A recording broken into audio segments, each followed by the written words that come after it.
Friends ఇప్పుడే అందిన వార్త కాంగ్రెస్ ముగ్గురు మంత్రుల post out CM Revanth Reddy big shock అంటూ లేటెస్ట్ అప్డేట్ అయితే రావడం జరిగిందండి. సో వివరాలు ఏంటనేది వీడియోలో తెలుస్తుందా. వీడియోని స్కిప్ చేయకుండా పూర్తిగా చూడండి, కంప్లీట్ ఇన్ఫర్మేషన్ అయితే అర్థమవుతుందండి.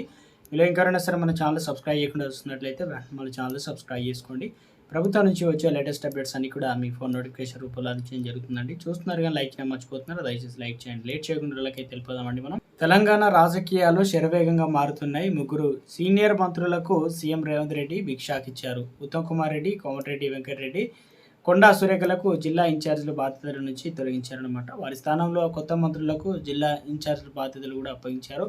గడ్డెం వివేక్కు ఉమ్మడి మెదక్ జిల్లా బాధ్యతలు, అడ్లూరి లక్ష్మణ్ నల్గొండ జిల్లా, ఖమ్మం జిల్లా ఇన్ఛార్జిగా వాకాటి శ్రీహరికి బాధలు అయితే అప్పగించారనమాట. గతంలో ఖమ్మం జిల్లా ఇన్ఛార్జి కోమరెడ్డి వెంకటరెడ్డి, మెదక్ జిల్లా ఇన్ఛార్జిగా పనిచేసిన కొండా సురేఖ, కరీంనగర్ జిల్లా ఇన్ఛార్జిగా పనిచేసిన ఉత్తమ్ కుమార్ రెడ్డి పనిచేశారు. అలాగే ఇదివరకే మంత్రివర్గంలో ఉన్న కొందరికి జిల్లాల ఇన్ఛార్జి బాధ్యతలు మార్పులు చేశారు. నల్గొండ జిల్లా ఇన్ఛార్జిగా ఉన్న తుమ్మలకు కరీంనగర్ జిల్లా బాధ్యతలు అప్పగించారు. నిజామాబాద్ జిల్లా ఇన్ఛార్జిగా ఉన్న జూపల్లికి ఆదిలాబాద్ జిల్లా ఇన్ఛార్జిగా ఉన్న సీతక్కకు నిజామాబాద్ జిల్లా కేటాయించారు. గత కొన్ని రోజులుగా కొండా సురేఖకు మంత్రి పోతుందనే వార్తలు